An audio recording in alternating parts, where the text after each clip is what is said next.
We're going to be talking to Pastor Stephen Anderson here in just a moment. Here are the headlines. Tempe pastor cleared in checkpoint confrontation. News 5. Pastor files civil suit against Border Patrol. That's out of MyFox Phoenix. Here's another one. Pastor acquitted Interstate 8 checkpoint incident. So we'll be discussing all of that with him in a moment from Arizona. But first, dealing with high treason by the federal government. And I've had members of Congress on, I've had sheriffs on who agree this is treason or borders on treason.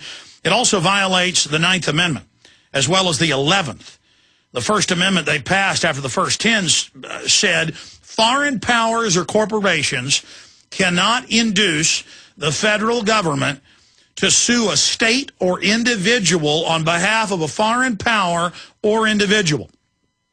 And who does the federal government say they're suing on behalf of? The illegal aliens. The illegal aliens, ladies and gentlemen, that are turning Arizona into a police state. The crime is the highest in the country for kidnapping and carjacking now, even going past Los Angeles. The majority of people in the county jails in that area are illegal aliens. They can use any alias they want, operate however they want. And then meanwhile, we've caught the Border Patrol under federal orders harassing Hispanic, white, black, and Asian citizens who are clearly citizens. And they put these checkpoints 10 miles, 50 miles, 80 miles, under federal regulations, in some cases 100 miles, like in Vermont and other areas, where they search citizens and wave the illegals through. Pastor Anderson's driving through. They walk over and say, the dog alerted on drugs. He said, there was no dog. Bring it out. They said, no. Drug him out of his car, beat him up really bad on video, and then charged him. You got to love how they charge you with resisting them when they're beating you. And look, I know the Border Patrol have got some of the toughest jobs. I actually know some Border Patrol agents, and I mean, tell you, it's tough. They're outnumbered, outgunned. They're not allowed to, have high-powered weapons to defend themselves. They're being killed. And I have some reports here dealing with this, where it's saying record suicides by Border Patrol agents. Border Patrol sees rise in suicides. Texas U.S. Border Patrol agents are killing themselves, same thing in Arizona, in greater numbers after nearly 4 years without one suicide. Records obtained by the Associated Press show that at least 15 agents have taken their own lives since February 2008, the largest spike in suicides the agency has seen in the last 20 years. It's unclear exactly why the men ended their lives. Few left notes. And the federal officials insist the deaths have nothing to do with the agency or its increased volatility on the U.S.-Mexican border. Yeah, it has nothing to do with that. Continuing here, and this is what's really serious. This is Cyber News Service. Arizona Sheriff. Border Patrol has retreated from parts of border because it's, quote, too dangerous. Sheriff Larry Denver of Cochise County, Arizona, one of the 4 Arizona counties contiguous with the U.S.-Mexican border, said Friday that the U.S. Border Patrol has pulled back from parts of the border and has neighboring counties because manning those areas has become too dangerous. And the feds, of course, a month ago put up signs saying, don't go into these areas for citizens, national parks, state parks, major highways. It's too dangerous. So this country is being conquered by the drug cartels and the Mexican troops. He says, and you frankly have Border Patrolmen, and I know this from talking to Border Patrol agents, who will not allow their agents to work on the border because it's too dangerous. Denver told CNS News in a videotaped interview. Now, what kind of message is that, for crying out loud? And if you dare pull over a drunk driving illegal, and when they ask for the ID, they're illegal, you don't dare take them to jail. But citizens you can beat the hell out of, and nobody gets in trouble. Meanwhile, U.S. may sue Arizona Sheriff Arpaio for not cooperating in investigation. And they're also trying to sue him for enforcing immigration laws. And you can say what you want about Arpaio, but he is enforcing the law. The federal government is giving awards to 860-plus cities. When I saw Vicente Fox do it 5 years ago in Austin, it's in my mini-film. It's an expanded extra of my film Endgame, Blueprint for Global Enslavement. It's called Battle for the Republic. It's an 18-minute, 17-minute film where we show Vicente Fox giving awards to Wells Fargo, the city of Austin, and the state for accepting consular matricula cards that are as fake as something you get in a Cracker Jack box and not enforcing against illegals. When cops see a citizen, they're told, take the gloves off. When they see an illegal, get down on your knees, lick boots. So, federal investigation of controversial Arizona sheriff known for tough immigration enforcement has intensified in recent days, escalating the conflict between Obama administration officials and the border state. Justice Department officials in Washington have issued a rare threat to sue Maricopa County Sheriff Joe Arpaio if he does not cooperate with their investigation of whether he discriminates against Hispanics. The civil rights inquiry is one of two that target the man who calls himself America's toughest sheriff. A federal grand jury in Phoenix is examining whether Arpaio has used his power to investigate and intimidate political opponents, whether his office misappropriated government money, sources say. So they're now persecuting local elected police, local elective sheriffs, he's not the only one, who are trying to defend this country from a lawless crime wave. Now, I want to go to our guest, Pastor Steven Anderson. And again, here's the headline: Tempe pastor cleared in checkpoint confrontation. AP, a jury has acquitted Tempe pastor charged with failing to obey officers' instructions as a U.S. border checkpoint near Yuma. The jury also cleared Steven Anderson of the Faithful Word Baptist Church of obstructing a highway during the April 2009 incident at the Interstate 8 checkpoint. They had him pulled off. Both charges are misdemeanors. A Border Patrol agent questioned Anderson about his citizenship, but he refused to answer, saying it was his constitutional right to remain silent. Yeah, you have to pull someone over for speeding, broken tail light, weaving. You have to have probable cause, which the Arizona law said.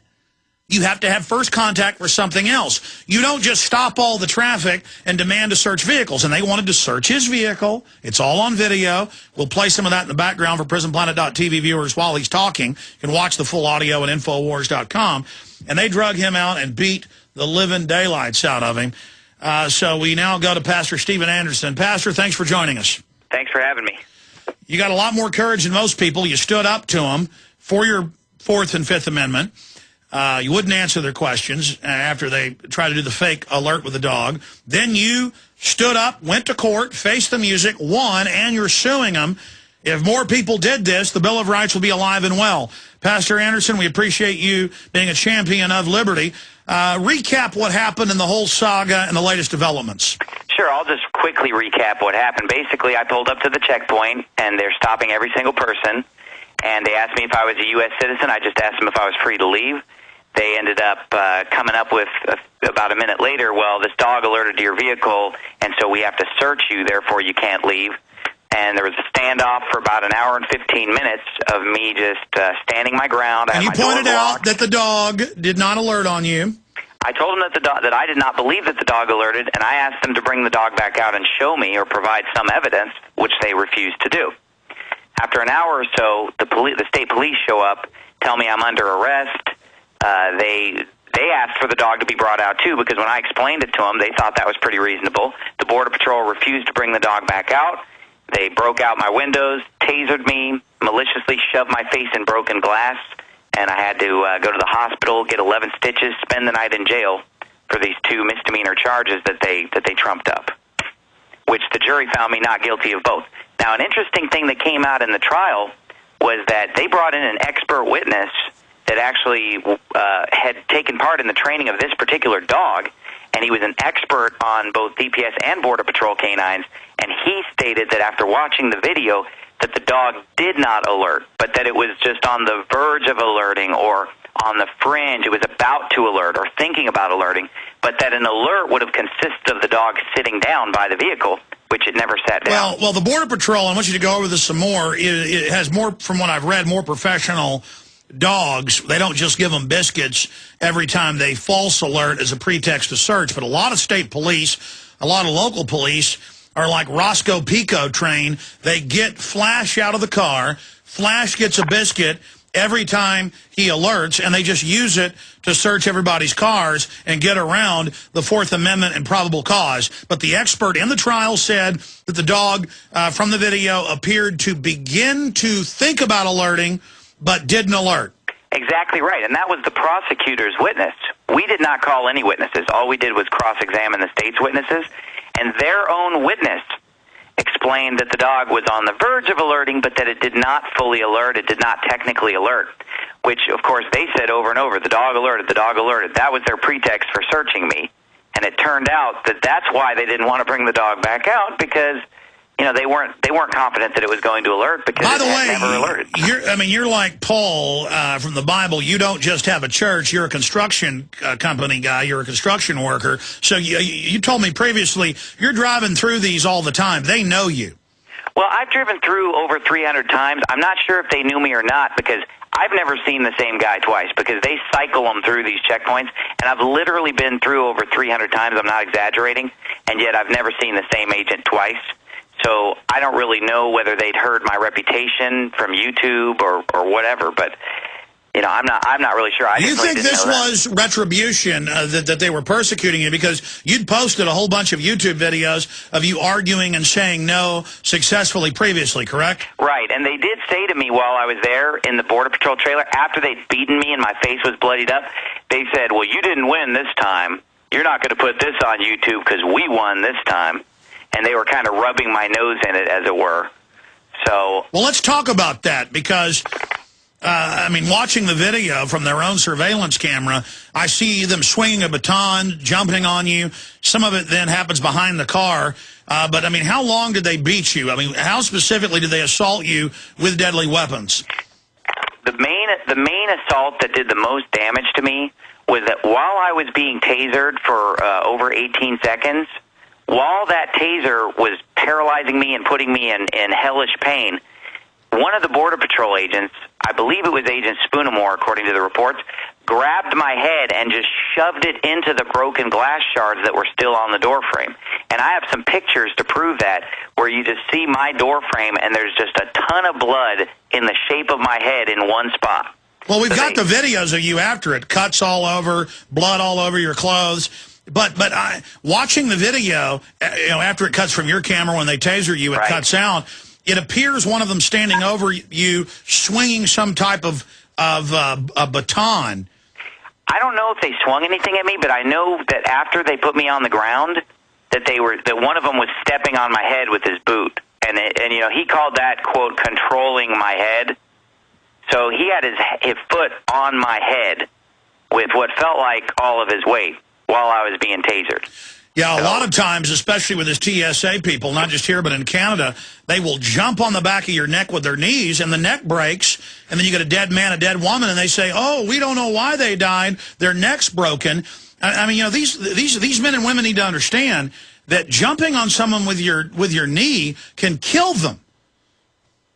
Absolutely, and I'm just thankful to God that I'm alive, and that I made it through the whole thing with the damage that I did instead of worse. But another interesting thing that came out in the trial was that these guys were put on the stand and they kept lying on the stand, and then we showed the jury the video proving that they were lying. And I was just thinking to myself, if I didn't have this video, I would have been found guilty, because the video was the only way we could prove that the testimony that they were giving was lies. The video showed what really happened. And, for example, the reason that I was cleared of resisting an order is because the police never told me to move my car to secondary. But he got on the witness stand and kept saying, I told him to move his car. I told him to move his car. And in reality, he never did, and the video proved that. So you have to take a video camera everywhere you go, apparently, these days, because they'll just get up and lie. Well, that brings up the next issue. 12 states are misapplying the wiretapping law. For those that don't know, wiretapping is going up to somebody's house, jacking into their phone, videotaping somebody through their windows. But when you're in public, there's no perception of privacy. That's how they put up cameras on poles videotaping us. Now, that's an issue. The citizens supposedly run the government, so we can decide to remove those. But that's how they claim they can put up microphones and cameras on, street corners. But now they're charging people all over the nation for videotaping police from hundreds of yards away when they shoot somebody in the back, when they beat up a college kid for no reason. Because in every case, you go look at the police report, it'll lie about the victim, and then they charge you. And so they're really scared of video cameras being used and turned back against them. Absolutely, and it's the most powerful tool to expose the truth. Because there were literally about 3 or 4 different things in the trial that were just blatantly contradicted by the video. What they were saying did not line up with the video. One of the interesting things, too, was it was a 2-day jury trial. And on the second day of the trial, one of the jurors showed up wearing a pro-America T-shirt with a flag on it.